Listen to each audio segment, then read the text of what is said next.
There is a small light in the room, not bright enough to be day, and not dark enough to be night. It's the soft rectangle of a phone, the blue-white glow settling into your pupils like mist. Somewhere inside your skull, neurons that evolved to weigh berries on a bush and footprints by a river are making a new calculation. Will there be something new if I swipe again? The core idea is gentle, and once seen, hard to unsee. Modern life, its foods, feeds, notifications, and endless options, aligns itself with a basic teaching signal in the brain. That signal is dopamine, and its language is surprise. Dopamine is not simply pleasure. It is a tutor of expectation. Each time reality is just a little better or worse than predicted, a brief pulse of dopamine marks the difference, nudging synapses to learn. The world we've built piles small surprises in front of this signal all day. It doesn't shout. It whispers often enough and unpredictably enough that circuits meant for learning the contours of a forest now spend their days mapping the contours of an infinite scroll. An early surprising fact, in classic experiments by Wolfram Schultz and colleagues in the 1990s, dopamine neurons in the midbrain did not fire strongest when a monkey received juice. They fired when a cue predicted juice, and they fell silent if the expected juice failed to arrive. That shift from reward to prediction revealed dopamine's role as a reward prediction error signal. Your phone's red badge or soft buzz is not juice, but it functions like a cue. Some of the dopamine response moves to the anticipation itself. If the next swipe yields something interesting, the tiny positive error strengthens the habit of checking. If it doesn't, the negative error weakens it unless the schedule is variable, which keeps the system guessing. We can feel this, not as electricity, but as a slight lean forward in attention, a quiet tug, a browsing session that lengthens itself, a notification that is not urgent, but somehow occupies a corner of your mind until it's cleared. These are small forces, not overwhelming, but like a river running over stone, repetition changes shape. Over time, synapses strengthen along the paths we use most. Corticostriatal loops connections between the prefrontal cortex, which plans, and the striatum, which selects actions, become smoother for frequently repeated behaviors. The brain is not being broken. It is being trained by the world we offer it. Another surprising detail: the most potent way to drive a behavior is not to reward it every time, but to reward it unpredictably. Psychologists call this a variable ratio schedule. Slot machines use it. So do email refresh buttons, social feeds, and certain game mechanics. Unpredictability amplifies dopamine's teaching. The burst means update your model. Keep trying. Sometimes the next action is the one. In a foraging world, that advice is efficient.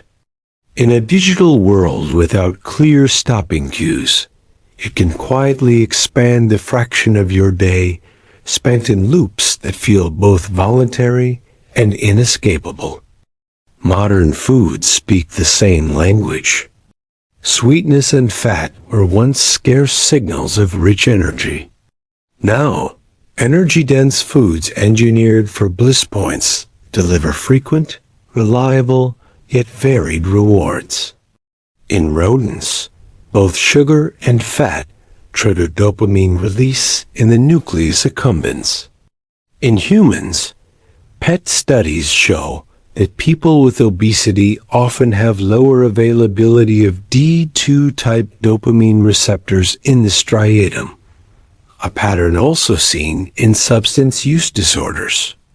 The result is not simple cause and effect, but a hint that repeated high-reward stimulation leads to adaptations. What once felt richly sufficient can begin to feel merely normal. Pause a moment with the sensory scene. The late glow of a screen, a crinkle of packaging, the soft pressure of a notification. Each is a cue. A conditioned link forms between the cue and the action. Glance, reach, tap, bite. The brain builds these chains with efficiency and care, binding context to outcome. Dendritic spines, small protrusions on neurons, where synapses live sprout and retract with experience. In the striatum, two main pathways shape habits. One, marked by D1 receptors, tends to reinforce, do it again. The other, marked by D2 receptors, tends to learn, maybe not this time. Dopamine modulates both, tilting the balance. With frequent phasic bursts, the do-it-again track can gain an edge. A third quietly intriguing fact: liking and wanting are not the same in the brain. Kent Berridge and Terry Robinson showed that incentive salience wanting is amplified by mesolimbic dopamine, while hedonic impact liking relies on overlapping but distinct systems involving opioids and other neuromodulators.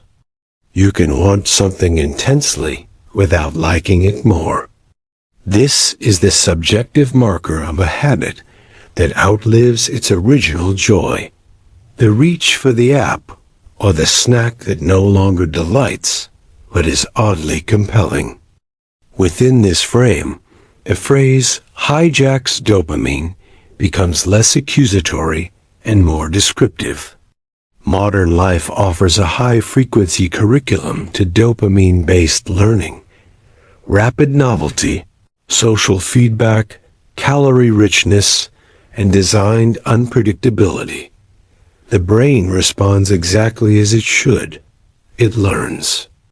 That learning, expressed as changed synapses and shifted thresholds for surprise, is what we mean by rewiring.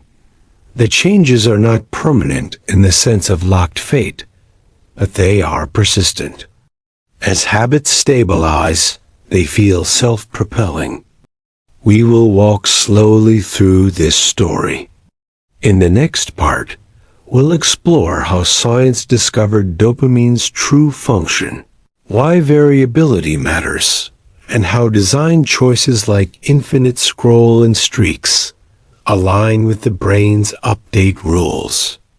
Later, we'll step into microscopic plasticity, circadian effects that make evening light more disruptive than morning light, and the subtle dance between dopamine, stress hormones, and attention.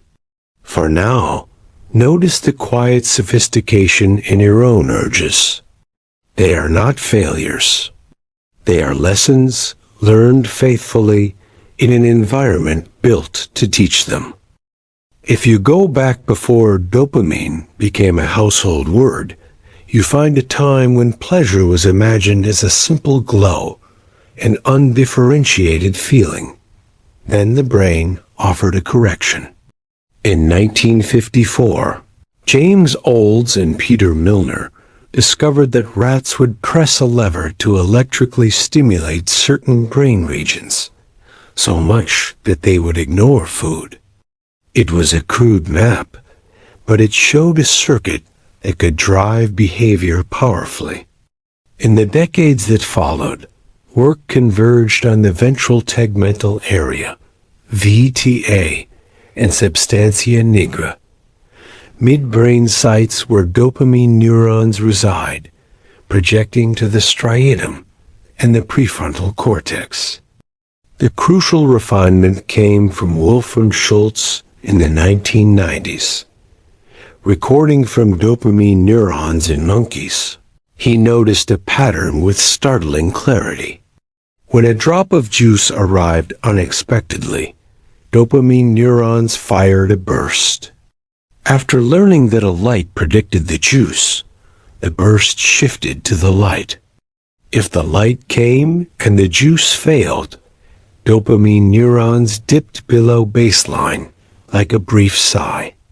This reward prediction error transformed dopamine from a pleasure chemical into a teaching signal. It was the brain's version of a line in a textbook margin. Hey, this mattered. This teaching combines with another rule from behavioral psychology. Reinforcement works best when outcomes are uncertain. B.F. Skinner saw that animals persist on tasks most when rewards come unpredictably. Neuroscience later showed why. Variability keeps prediction error alive. Every so often, the unexpected occurs and dopamine notes the mismatch. In a lab, this means pellets on a schedule. In your pocket, it means a feed where the most engaging items are salted in among the ordinary. The scroll becomes a slot machine, not as an accusation, but as a computational equivalence. Two underappreciated details sharpen this picture. First, the scale of dopamine bursts follows relative surprise, not absolute magnitude. A small, unexpected delight can produce a strong teaching signal if your model didn't see it coming. This is why clever headlines, novel images, and subtle social cues can be powerful. Second, prediction error is signed. Positive errors strengthen the synapses that led to the successful action. Negative errors weaken them. The dance of phasic increases and decreases sculpts behavior with both encouragement and quiet discouragement. In environments that offer many quick actions and intermittent small wins, the net effect is drift toward frequent checking. Berridge and Robinson added the wanting versus liking split in the late 1990s. They showed that stimulating dopamine systems increases the wanting of a cue without necessarily increasing the hedonic pleasure of the outcome. In fact, in addiction models, wanting can grow as liking fades. In a modern frame, this explains the strange magnetism of a red notification dot that leads to content we may not enjoy. The dot and the act of clearing it acquires incentive salience beyond its informational value. Design choices in technology echo these principles. Infinite scroll removes natural stopping points, a concept time researchers call stopping cues. Without them, the brain doesn't receive a clear episode-complete signal, which would otherwise allow prefrontal circuits to step in and reevaluate. Streaks and badges leverage loss aversion from behavioral economics. People tend to be more sensitive to losing a streak than to gaining one, layering a different motivational force atop dopamine's assignment of value. Variable notification timing introduces uncertainty, keeping prediction error alive. None of this requires any malice. It's optimization for engagement, which happens to match how brains update. Now, consider the substrates that carry these signals. The striatum is a hub where cortical plans meet subcortical selection. It comes in functional flavors. The ventral striatum, including the nucleus accumbens, is central for motivation and early habit learning. The dorsomedial striatum supports goal-directed actions. The dorsolateral striatum supports habits that run with little conscious oversight. As behaviors repeat, control often shifts from goal-directed to habitual circuits. In rodent studies, overtraining a task moves activity from dorsomedial to dorsolateral regions. The subjective correlate is familiar. What begins as a chosen check-in becomes an automatic flick before your reflective mind catches up. Here are 3 less obvious facts that round out the context. First, dopamine's baseline, its tonic level matters. High tonic dopamine can set a context where small phasic bursts carry less relative weight, while low tonic dopamine can make each burst stand out. Stress, sleep loss, and circadian timing modulate tonic levels and receptor sensitivity, shaping how we learn from cues across the day. Second, dopamine interacts tightly with noradrenaline from the locus coeruleus, a system that regulates alertness and network reset. The adaptive gain theory suggests the noradrenergic system toggles between focused exploitation and exploratory scanning. Rapid digital contexts can keep the system in a shallow exploration mode. Many brief glances, few deep dives. Third, the prefrontal cortex, our planning and inhibitory control center, is exquisitely sensitive to neuromodulators. Under fatigue or stress, its signaling becomes noisier. Working memory falters. Impulse control wavers. The same cue can feel more compelling at midnight than at noon, not because its content changed, but because the state of the control system did. Historical studies give us anchor points.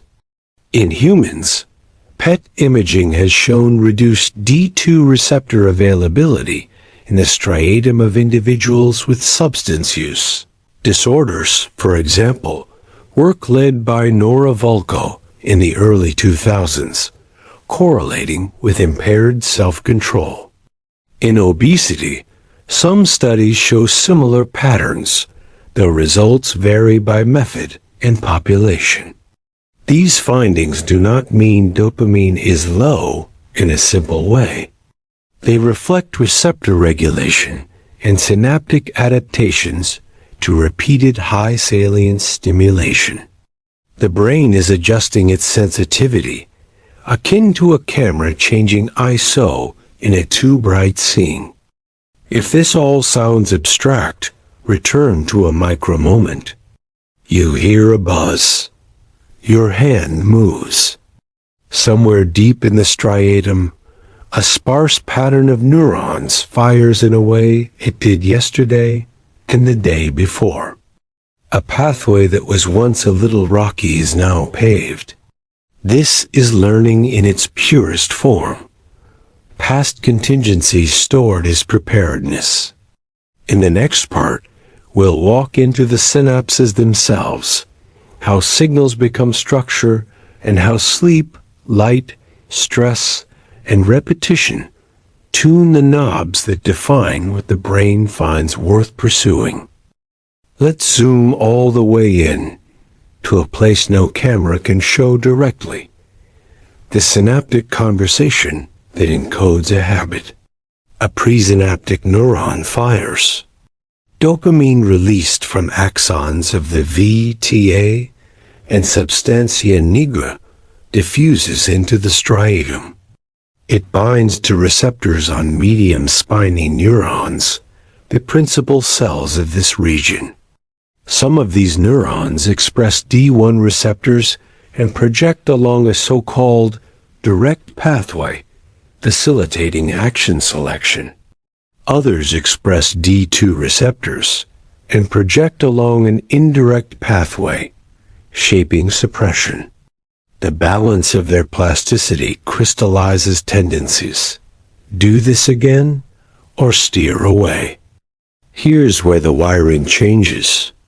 High-frequency activity and cortical inputs, paired with a phasic dopamine burst, can induce long-term potentiation, LTP, at synapses onto D1-expressing neurons.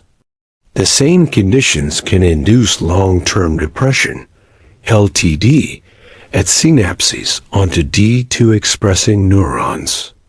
When a reward prediction error is positive, the direct pathway strengthens and the indirect pathway weakens for the specific action that led to the surprise. If the outcome is worse than expected, the opposite bias emerges. Over thousands of trials, thousands of tiny life moments, this mechanism etches preferences into the circuit. One molecular signature of repetition is FOSB, a transcription factor that accumulates in D1 pathway neurons with chronic exposure to rewarding stimuli in animal studies, drugs, high sugar food, and even repeated natural rewards. As FOSB builds, it alters gene expression related to synaptic strength and structural plasticity, making synapses more likely to potentiate with future bursts. It is a quiet ratchet, little steps that add up. Parallel changes occur in dendritic spines, thin necks, and bulbous heads, shifting in density and shape, especially in the nucleus accumbens. The subjective correlate is escalation, the route from casual check-ins to an impulse that feels like it fires itself. At the systems level, habits migrate. Early in learning, the ventral striatum and prefrontal cortex show strong coupling. As repetition sets in, activity increasingly involves the dorsolateral striatum, and the prefrontal supervisory role lessens. This has been shown in rodents with single-unit recordings and in humans with fMRI during habit learning tasks. It does not mean the prefrontal cortex disappears. It means it becomes a background advisor unless a clear conflict or novel cue awakens it. In a day with few hard-stopping cues, supervisory calls are simply rarer. Dopamine is not alone in this rewiring. Cortisol, the stress hormone, modulates plasticity across the brain. Acute stress can increase dopamine release in the striatum. Chronic stress shifts prefrontal circuits toward more reflexive patterns, impairing working memory and cognitive flexibility. Noradrenaline's phasic bursts spark network resets in the anterior cingulate and insula, the salience network redirecting attention to novel or emotionally charged stimuli. A constant stream of novelty keeps these resets frequent, scattering attention into many short episodes. The lived experience is mind-wandering that is externally steered, a state of light engagement without depth. Sleep is another tuning knob. During slow-wave sleep, synapses downscale a global recalibration thought to maintain signal-to-noise. During REM, emotional and reward-related memories can be preferentially consolidated. Sleep loss disrupts both phases, impairing prefrontal control and amplifying reward-seeking the next day. Studies show that after sleep deprivation, the ventral striatum responds more to positive stimuli, while the prefrontal cortex exerts less top-down control. Evening light adds a quiet complication. Specialized retinal cells containing melanopsin send signals to the suprachiasmatic nucleus, the circadian master clock. Bright, blue-shifted light at night delays circadian phase. Dopamine synthesis and transporter function show circadian rhythms as do receptor availability and striatal responsiveness. Nighttime light can therefore push your sensitivity to cues into later hours, stretching wakefulness and tilting learning at a time when self-control is naturally lower. Consider the way novelty works. Dopamine neurons don't only code for reward prediction. A subset responds to novelty itself, signaling new information here. In foraging, novelty warrants sampling. In digital contexts, novelty is abundant by design. Each novel tidbit triggers a small orienting response, a nudge of dopamine. Over time, the brain adapts by reducing the response to common patterns. The baseline expectation of novelty rises. The subjective result is subtle. Ordinary stimuli feel flatter.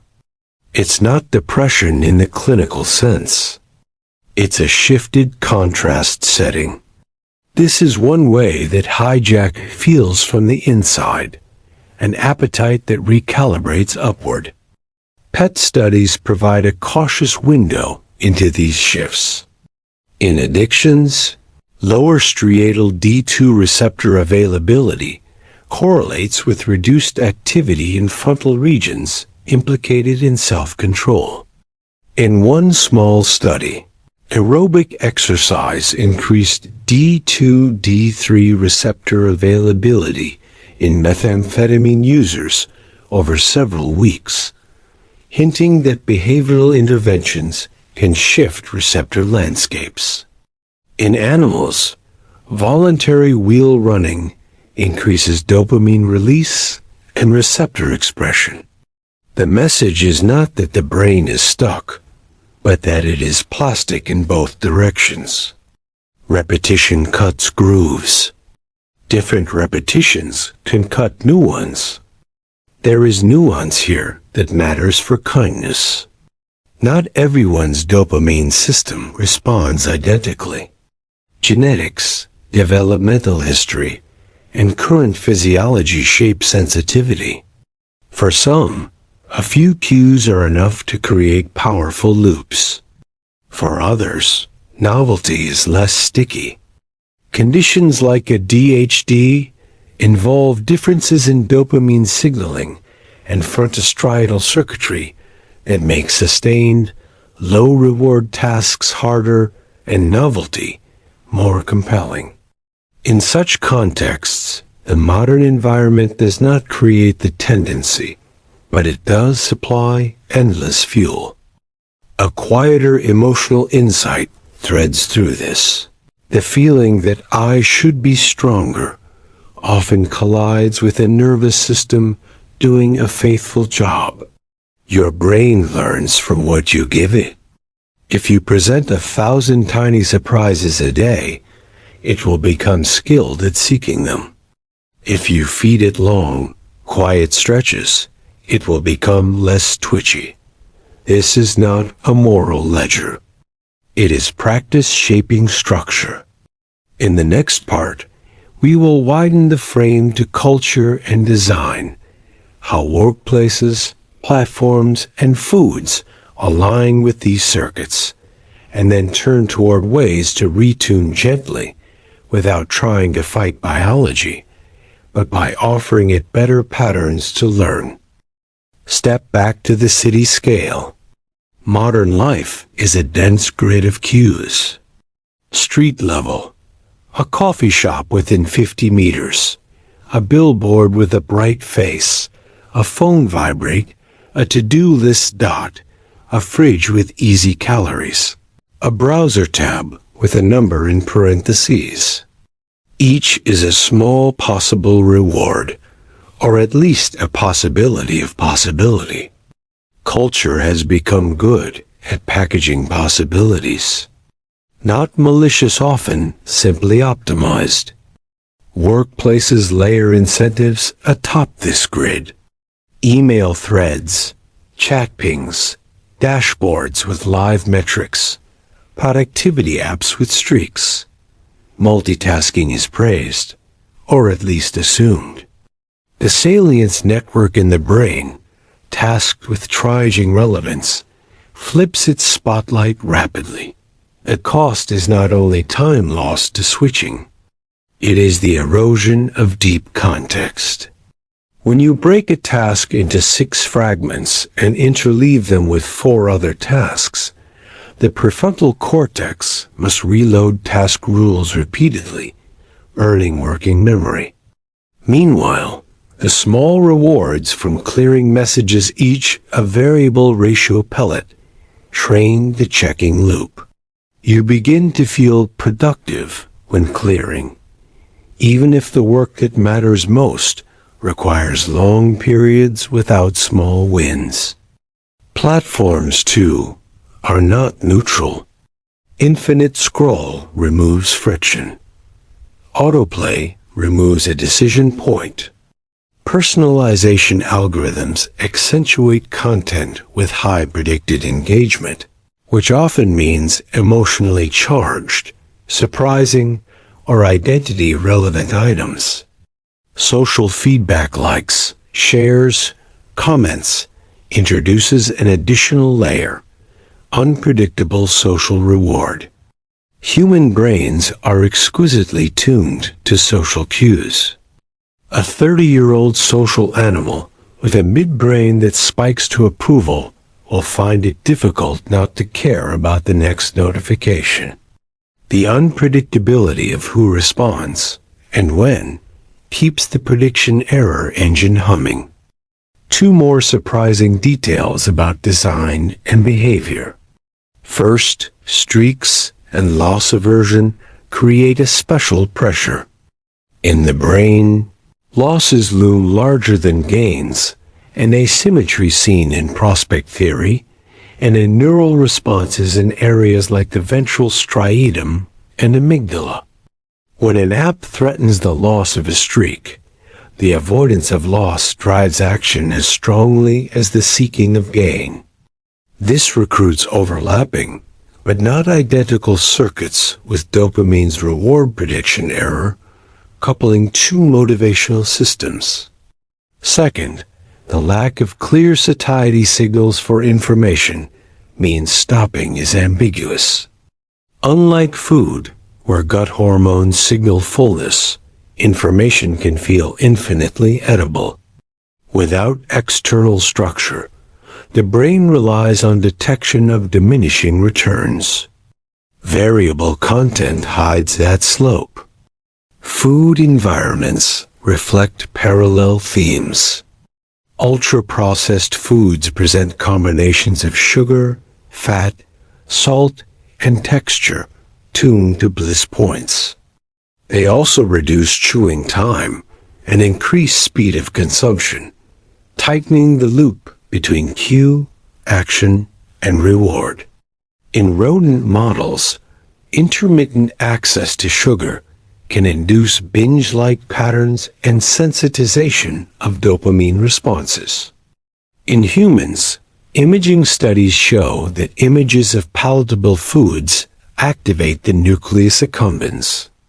Repeated exposure can shift responses, especially under stress or sleep restriction. The culture of snacking small, frequent rewards maps neatly onto dopamine's preference for frequent, variable surprises. Intertemporal choice, how we value now versus later, sits at the heart of many of these loops. fMRI studies suggest that the ventromedial prefrontal cortex and ventral striatum are involved in valuing immediate rewards, while lateral prefrontal regions help represent delayed goals and rules. Dopamine biases these valuations toward immediacy, when phasic bursts are frequent and tonic states are elevated by arousal. Sleep loss, stress, and constant cueing tilt the system toward present bias. The experience is ordinary. I'll just check once wins over, I'll finish this chapter, not because you lack will, but because the balance of signals slightly favors the short loop. What would a gentler environment do? It would reintroduce stopping cues. It would make rewards less variable and more transparent. It would slow the speed of loops so that prefrontal oversight can participate. These are not moral claims. They are design parameters. Some teams already incorporate them. Batch notifications, choice architectures that add a confirm step before endless scroll, do not disturb hours, the option to hide like counts, home screen layouts that put tools in reach and amusements one swipe farther. The changes are small. The point is to alter the contingencies that sculpt synapses. 3 quietly hopeful facts suggest plasticity in our favor. First, habits are context-dependent. Change the context, the physical location of your phone, the order of icons, the presence of a lockbox at night, and the cue action link weakens, revealing windows where new patterns can be written. Second, aerobic exercise and meaningful social connection increase dopamine tone and receptor sensitivity in ways that promote motivation without narrow cue attachment. Small human studies and robust animal data support this. The effect is modest, but real. Third, bright morning light anchors circadian rhythms, which improves sleep, which improves prefrontal function, which shifts the balance back toward goal-directed control. A short walk outside early in the day is not a cure-all. It is a tiny nudge to many systems at once. Nature exposure adds a different dimension. Time in green spaces reduces activity in brain regions linked to rumination and can lower cortisol. Lower baseline stress means less tilt toward immediate relief, making room for longer tasks. Boredom gentle, intentional can be rehabilitative. It allows the default mode network to run its integrative autobiographical processes. In a brain not constantly reset by novelty, creative recombination occurs. Many people notice that ideas arrive during a shower or a walk. This is not an accident. It is a rhythm that modern life often compresses. One might worry that taming variability dulls life. It does not. It refines it. Delicious food, ambitious work, playful media, and spontaneous messages from friends all belong. The difference is cadence. A meal savored, not grazed all day. A conversation in full sentences, not fragments across 8 apps. A show watched, then stopped, with a clear end. The brain learns from what repeats. Choose repetitions that build the capacities you value, and the structures will follow.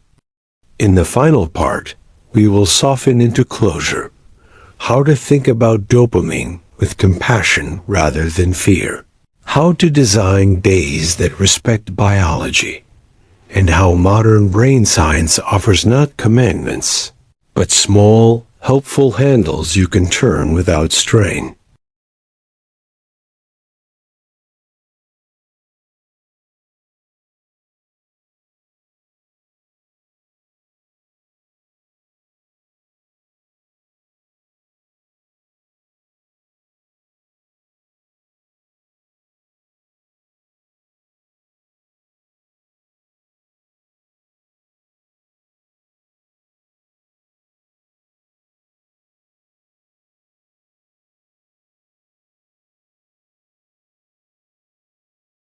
What, then, has modern life shown us about dopamine?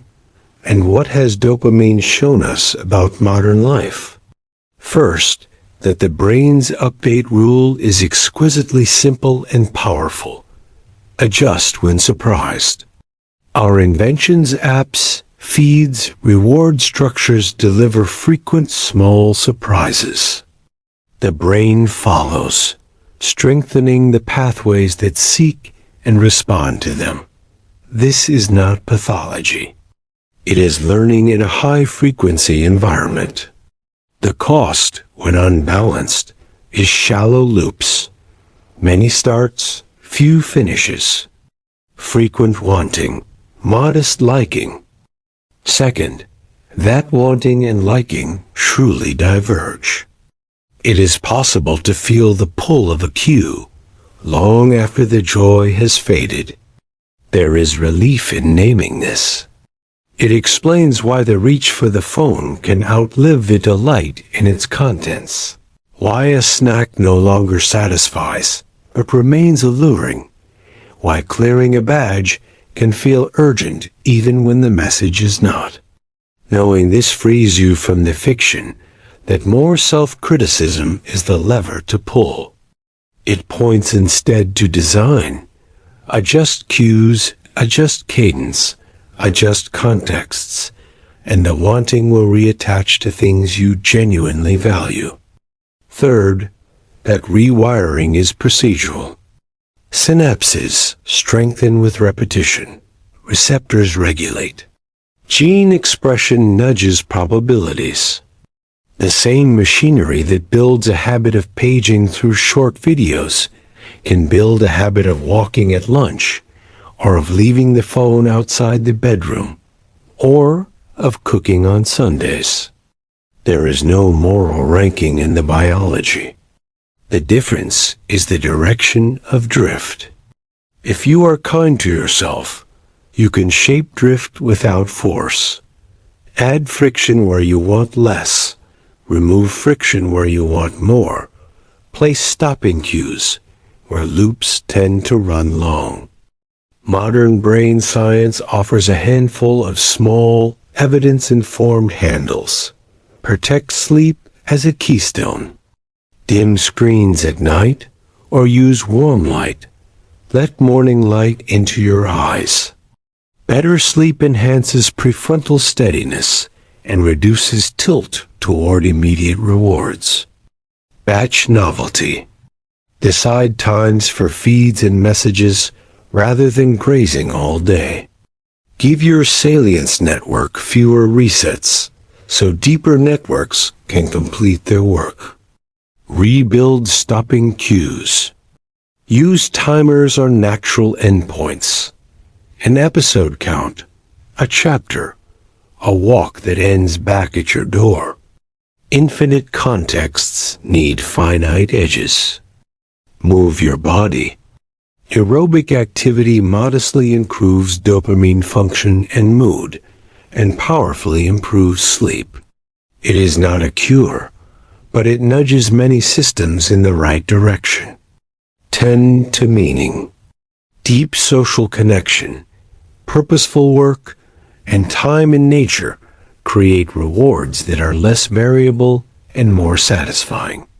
They raise baseline contentment without requiring constant spikes.